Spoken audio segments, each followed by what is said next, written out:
singer in the band, a preacher I once talked to in Washington, D.C., told me to preach in the gospel, ain't it all that it should be? I said it really didn't surprise me, but I've often wondered why. I never forgot the words he said or the look that came in his eye when he said, nobody wants to play rhythm guitar behind Jesus. Everybody wants to be the lead singer in the band. Well, it's hard to get a beat on what's divine when everybody's pushing for the head of the line. I don't think it's working out at all the way he planned. I once shared a pizza with a pop star on a New York City street. He was the most unhappy prophet you'd ever want to meet. He said he really wanted to change the world, but he could imagine how. But he written a song about what's gone wrong, and I'm singing it to you now. Well, he said nobody wants to play rhythm guitar behind Jesus. Everybody wants to be the lead singer in the band. Well, it's hard to get a beat on what's divine when everybody's pushing for the head of the line. I don't think it's working out at all the way he planned.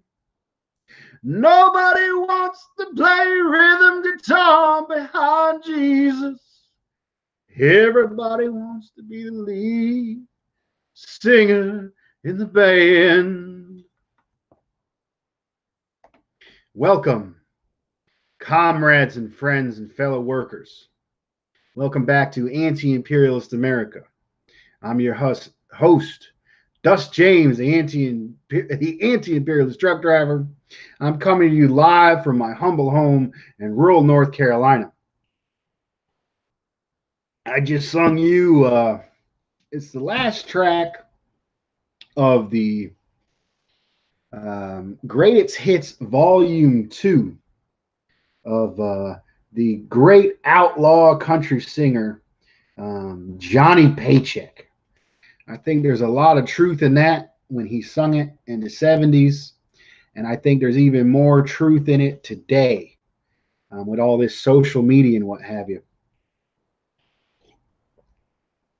I want to wish a happy Sunday morning to everybody out there on the Facebook and the Twitters and what have you. Just give me a second here while I'm getting on here. Let me get this on Facebook Live. Whew. And shout out to his status. Ahoy, comrades. Well, ahoy, comrade. Let's get this started. Anti-imperial. When I was 14, I wanted to be a preacher because I loved the way to get up there and learn truth and tell truth and say it with passion and conviction, inspire people to be more at peace and inspire people to live better lives. I think that's absolutely beautiful. And I think I'm continuing my dream when I was 14 is doing this YouTube show and preaching the gospel of scientific socialism and a new future that is measurable in material reality. Let me get up onto Facebook and make sure this is public to everybody. Edit post. And public. It's actually inspired. I had a friend I went to school with, and he was doing his Sunday service on Facebook. Ain't crazy how the COVID has and this new technology has really pushed forward and made these streaming services or this streaming phenomenon or platform or what have you as more and more part of our lives. Even the local church and ministers, well, now that they couldn't meet under COVID, now they'll be do streaming on these things right here. I mean, it started back when it was just it was just television. You all had all these big money preachers that they had to have money to get up on the television, and then once they had the television shorts, they use it for their own benefit. But now you can have grassroots and local stuff, both in both in politics and in church services.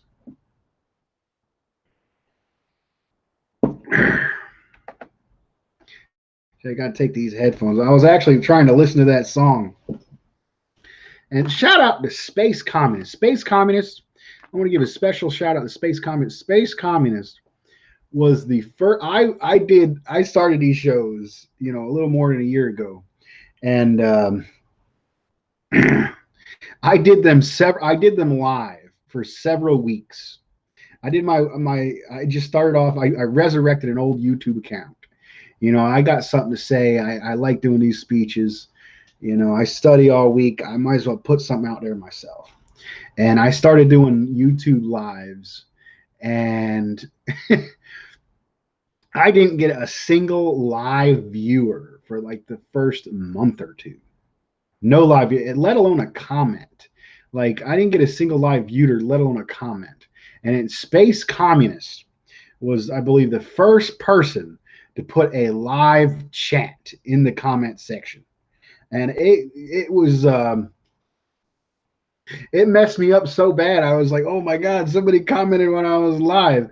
I think it kind of messed up the flow of the rest of the show because I wasn't ready for actually receiving live comments. And now, I've done streams on here that had thousands of views. And I've had so many comments sometimes that I didn't even catch up with them. Doing this show is it led me to a lot of contacts and opportunities I wouldn't think would be imaginable for, a small-time commie truck driver down here in North Carolina. It's really helped me to connect to the larger national, international socialist movement. So let's get back to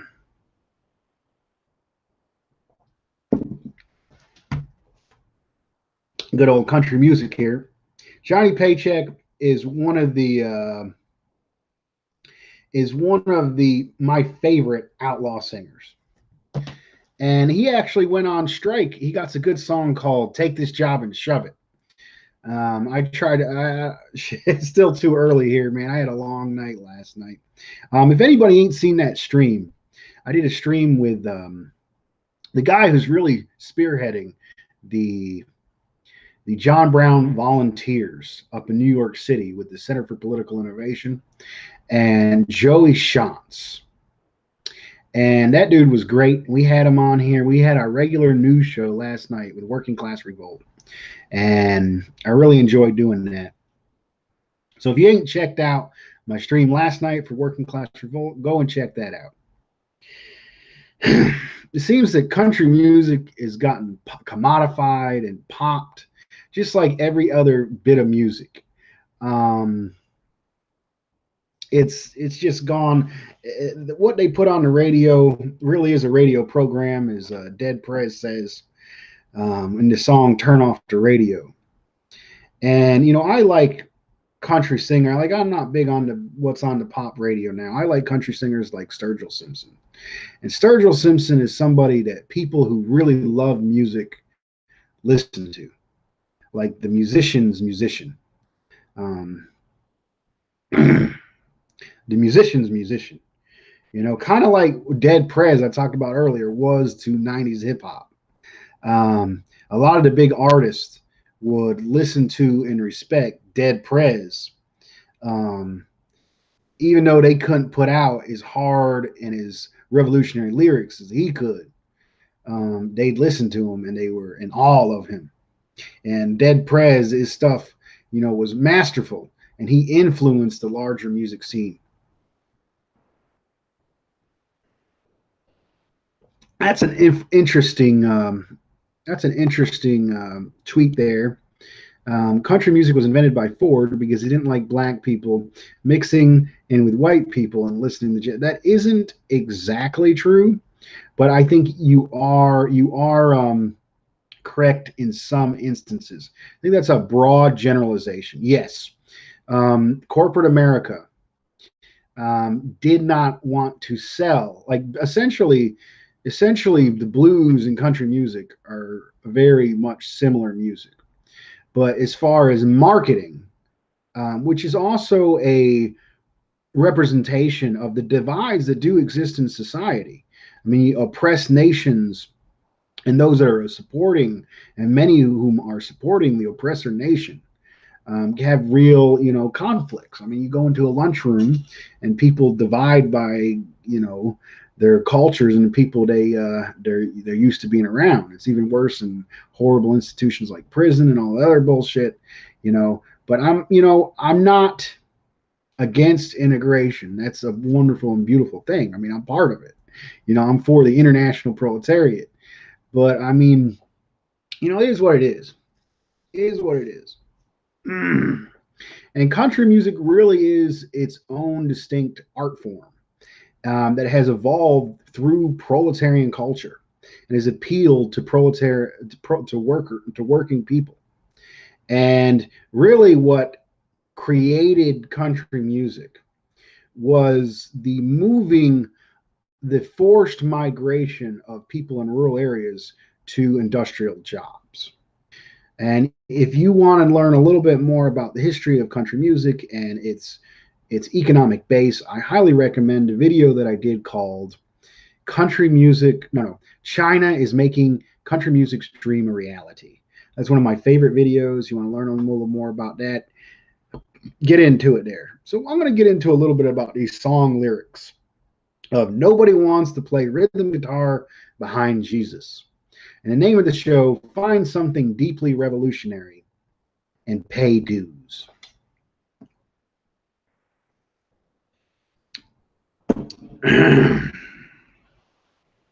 Why is there 100 different Fourth Internationals in the United States? Well, the Trotskyists are probably one of the most concrete examples of this phenomenon of nobody wants to play rhythm guitar behind Jesus. The Trotskyists couldn't even respect Stalin. Stalin, the man who inspired the people.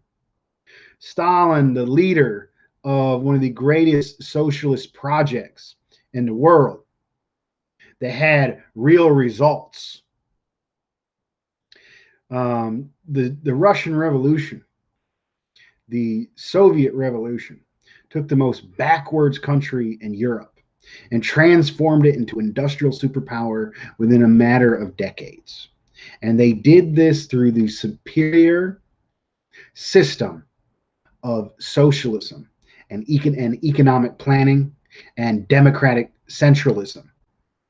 The idea where you have a democratic transmission belt organization like the Soviets, which were workers' councils, who give input to a central organization, not a federal organization, not a representative organization, but a democratic centralist organization.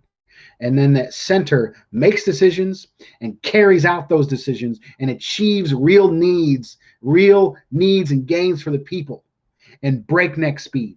That is the power of socialism. And that is what enabled the Soviet Union to become a world superpower in a matter of decades. And then they industrialized the point where they were able to defeat the Nazis. I think like 90-something% of the forces killed, of the Nazi forces killed in World War II, were killed by the Soviet Union.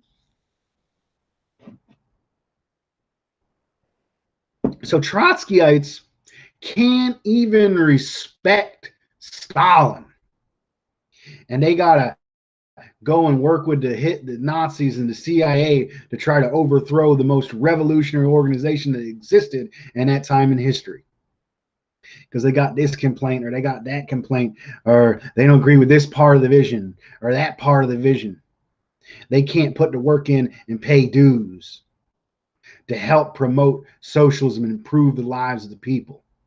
So, I mean, Trotskyites are way down there on that list of not wanting to play rhythm guitar behind Jesus.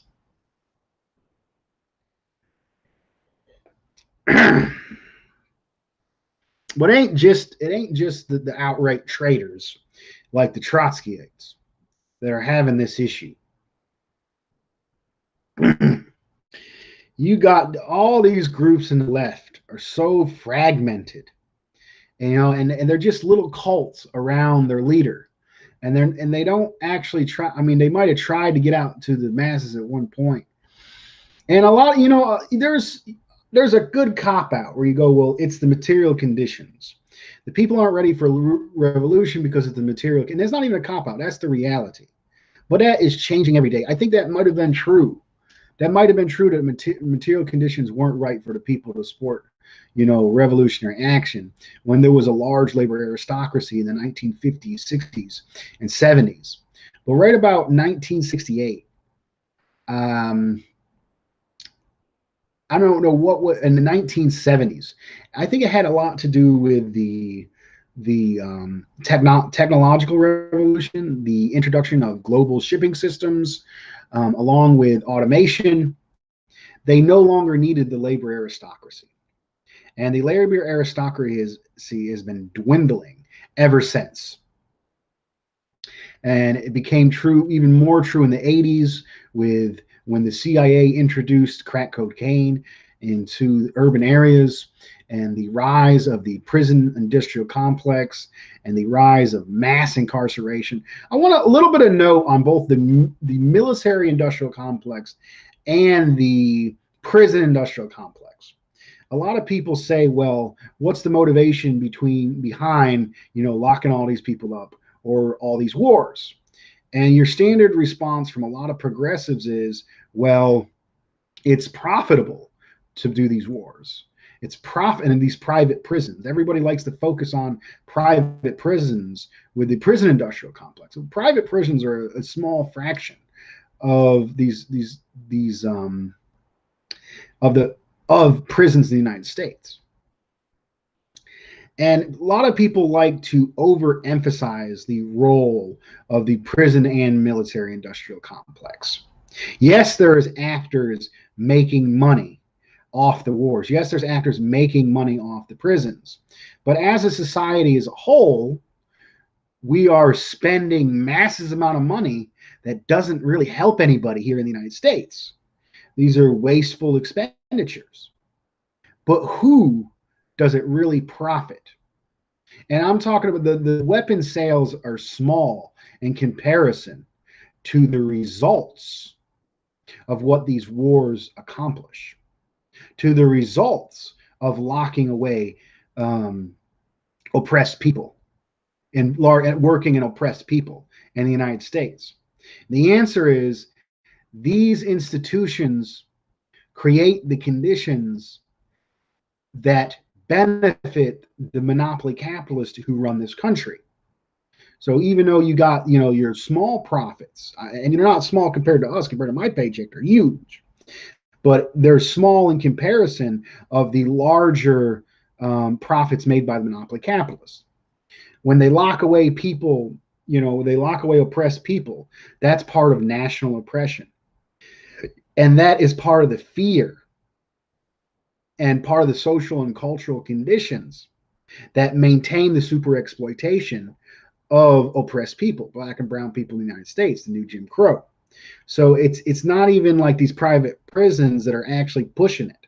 It is the monopoly capitalists who want to keep the oppressed people in line and create super profits for them and create the conditions to create the super profits for them. Just like the military industrial complex. The military industrial complex isn't primarily fueled by the incentive to make gun sales. The real reason of the military industrial complex is that wars destroy the competition and create chaos of competing factors in the global market to the monopoly capitalists. So if you destroy Iran, if Shanks in Iran and you make sure they can't sell their oil on the global market,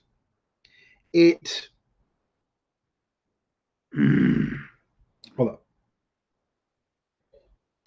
So if Iran can't sell their oil in the global market, in a fair way, that raises the oil prices and creates more profits for the monopoly capitalists. I'm a little confused by your comment, Gordon Fiala. Less extra plotation, more elaboration, please. I'm not. If you want to form your question a little better, I'll answer it. But yes, it isn't the the short-term profits. These short-term profits. It's the larger societal conditions that create. Okay, so Gordon Fiala, I'm talking about prisons. Yes, like in upstate New York. Let's talk about the prison industrial complex. People in upstate New York will push harsher drug laws because they benefit from having massive prisons in upstate New York. And there's a lot of people that are employed by, being prison guards, constructing the prison facility. Okay. There's a lot of people who benefit from that. In upstate New York, they'll push harsher criminal laws, which gives the incentive to create more and more prisons. But that is a smaller factor. That's not the real reason of why that prison exists. Yes, that's part of the incentive, but the real reason that prison exists is so the monopoly capitalists can beat the Afro-American people with a stick to say, if you don't act like this, if you try to do this, we're going to lock you up, to keep them in a state of fear. So when they get on a job, they can pay them less wages, if that makes any sense. It's like what they do to the undocumented people. These raids and deportations just keep people in line to go to work, to accept less, to be super exploited. And that's what happens to oppressed nations. Workers are exploited. And then workers of oppressed nations are super exploited. And that's why you see the wage gap between African Americans and white people, and Chicano people, or Raza and white people. There is a group of laws, social constructs, etc., that are in place to super exploit that portion of the population. So the prison industrial complex, it does. I mean, the prisons in general, are the prison industrial complex, and they make profits for the workers or what have you. But the overall vision and purpose of the prison system is to maintain class and national oppression. That is why they exist. And it's the same thing with the military. Yes, the weapons manufacturers make money, but the real purpose of these wars isn't for the weapons manufacturers to make money. The real purpose of these wars is that destroying the competition and keeping foreign markets, subservient and depressed and dependent on Western capitalists is even more profitable to the people actually running the system than those selling the guns. Same thing goes, let's talk about the drug cartels in Mexico. The drug cartels in Mexico, U.S. weapon companies make money by selling the drug cartels in Mexico weapons, right? And the banks make money off of laundering the money of the drug cartels. But this is small change in comparison to what the monopoly capitalist class, the banking class in general, makes off of keeping Mexico poor and a dependent market for the United States. That means Mexico won't build their own goods. Mexico won't have the political power to trade with who they want to. They'll be sucked in and controlled by the United States, maintaining an oppressed nation. And also, working people won't be able to pay for their goods outright in Mexico. They'll have to go to these stores that are run by banks where they pay excessive amount of interest, which are ultimately funneled up to the larger banks. So, yes, we have an prison industrial complex. Yes, we have a military industrial complex, but those are only small factors into why these institutions are in place. These institutions are in place to maintain the global political economic system of monopoly capitalism and imperialism. And two of the main contradictions, or two of the main contradictions of how this and characteristics of this system are national oppression and class oppression.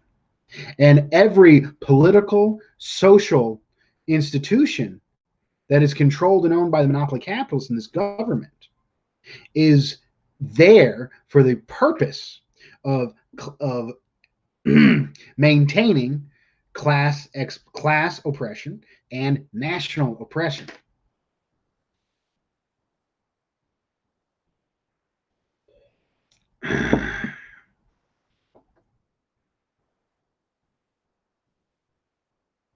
I'm a little confused by your question, Gordon Fiala. We got another comment. Criminalize the oppressed people to ensure a ready supply of cheap labor. And that's exactly right. And you can look at this.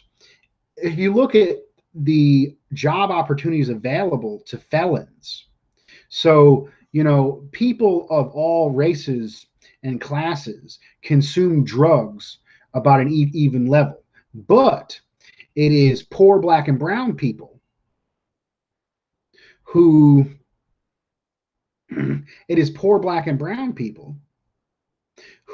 are often, put in jail over these so-called crimes. And then when they get out of jail, there's less economic opportunities available and they're paid less wages. And while they're in jail, they actually rent out their labor. So they not only are they oppressed when they get out, they're actually used as semi-slave labor while in prison. And it has nothing to do, this whole entire system has nothing to do with stopping drugs.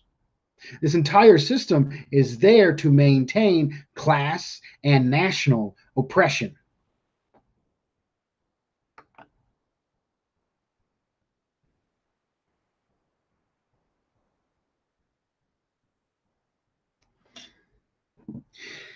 Okay.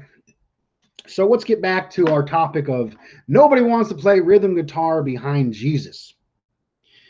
What I'm getting here is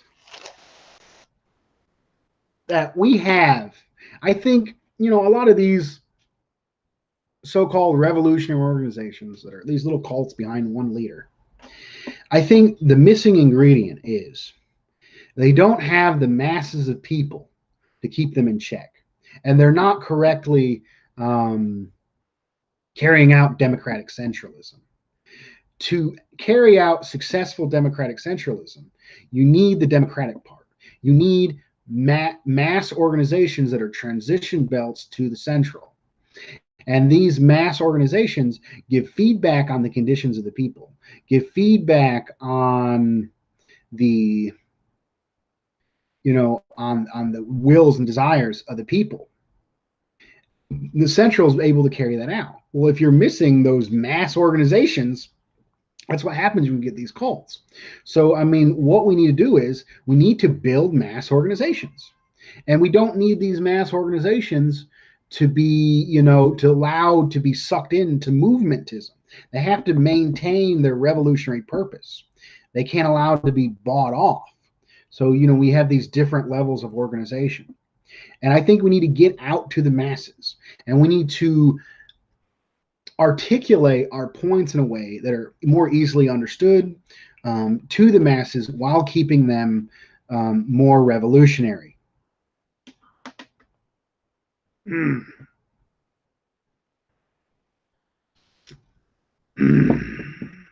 We need to get out of the movement to the masses to build the democratic transition belt organizations in order to build the power necessary to make a government of action that can fight for working families.